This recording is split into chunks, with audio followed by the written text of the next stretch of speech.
Sensex आज 1200 अंक ऊपर उछल गया।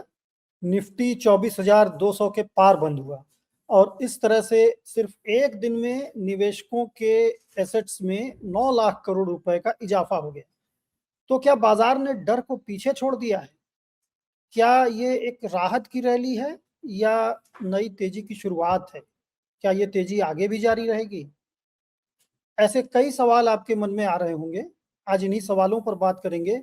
नमस्कार, मैं हूं विप्लव राही और आप देख रहे हैं बोले भारत।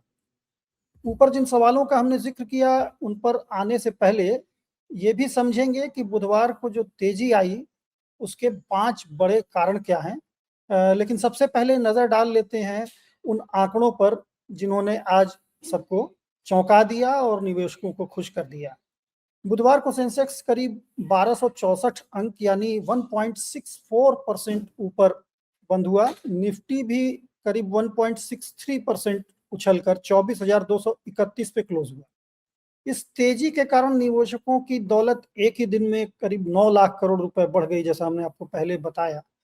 तो इस खास बात रही इस तेजी की कि हर सेक्टर में बढ़त देखने को मिली। हेडलाइन इंडेक्स तो बढ़े ही, लेकिन उसके साथ ही मिड कैप और स्मॉल कैप में इंडेक्स में भी 2% से ज्यादा की तेजी देखने को मिली। और उथल पुथल को दिखाने वाला जो VIX है यानी वॉलेटिलिटी इंडेक्स, वो करीब 8% गिर गया। अब आते हैं इस सवाल पर कि इस तेजी के 5 बड़े कारण क्या हैं।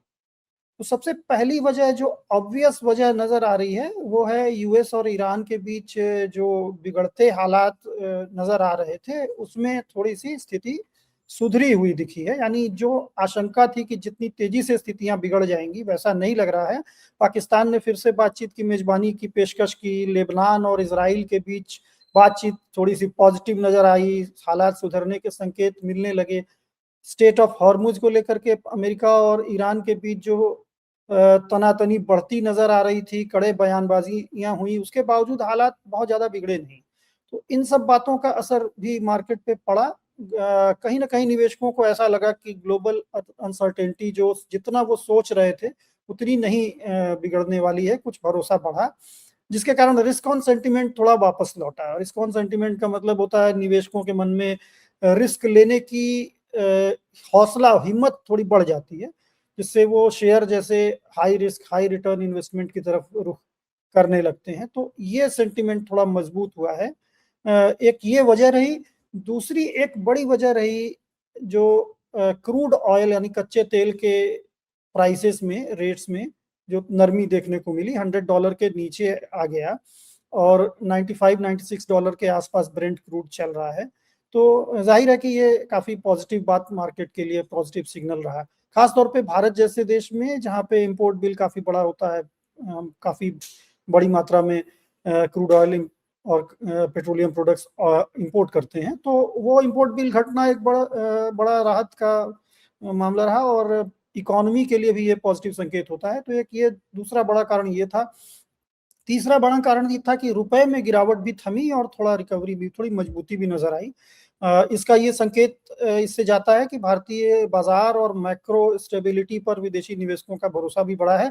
जो ग्लोबल IMF के नंबर्स आए उसमें भी GDP ग्रोथ रेट में जो उसने कटौती दुनिया के लिए की थी, भारत में कटौती करने की बजाय मामूली सा इजाफा किया। तो इंडिया के लिए ये भी पॉजिटिव संकेत रहा ओवरऑल।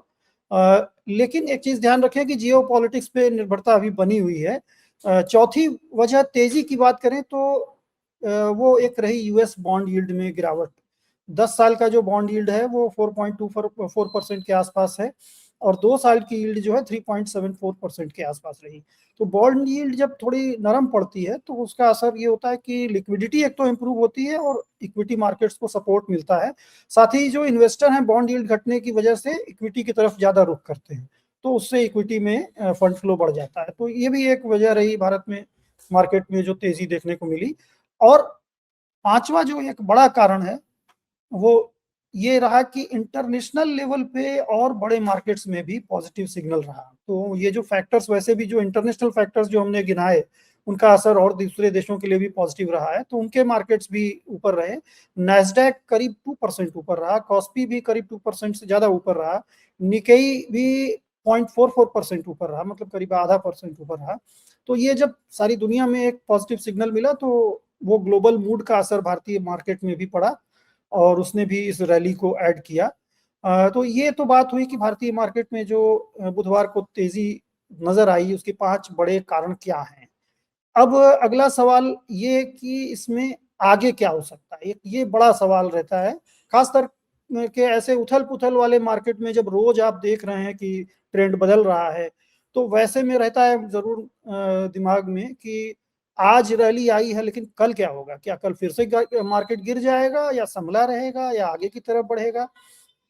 इसका जवाब, चूंकि जो फंडामेंटल कारण हैं, जो ग्लोबल फैक्टर्स हैं, वो किसी के वश में इस समय दिख नहीं रहे हैं। उसमें एक स्टेटमेंट से चीजें बदल जाती हैं। तो क्योंकि वो फैक्टर्स किसी एक इकोनॉमी के कंट्रोल से बाहर के हैं, लेकिन उसमें जो पॉजिटिव फैक्टर्स थे हमने उसकी पहले चर्चा की। अब बात करते हैं कि जो टेक्निकल सिग्नल्स क्या बता रहे हैं, क्योंकि ऐसे माहौल में कई बार टेक्निकल प्रोजेक्शंस के आधार पे भी इन्वेस्टर्स अपनी राय बनाने की कोशिश करते हैं। तो एक अच्छी बात ये रही कि निफ्टी ने 24,000 का लेवल रिक्लेम किया, जो एक इंपॉर्टेंट फैक्टर है।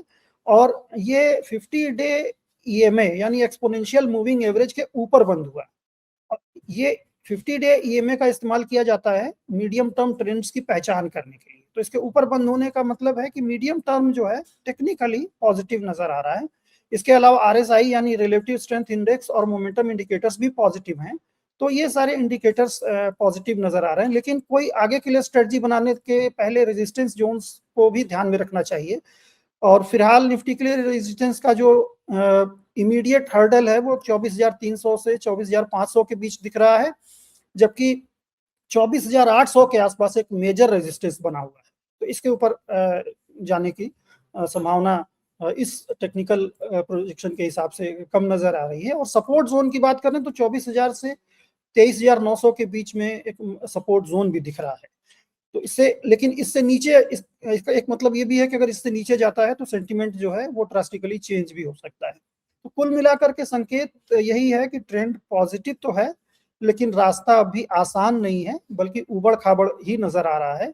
यानी कुल मिला के कहें तो स्टोरी पूरी तरह पॉजिटिव नहीं है, खतरे अभी भी बने हुए हैं। क्योंकि एक बड़ा फैक्टर, रिस्क फैक्टर ये है कि एफआईआईज अभी भी नेट सेलर है इंडियन मार्केट के लिए। और अमेरिका ईरान का टेंशन जो है किसी भी वक्त नहीं बढ़ जाएगा, इसके बारे में कुछ कहा नहीं जा सकता, अनप्रिडिक्टेबिलिटी बनी हुई है।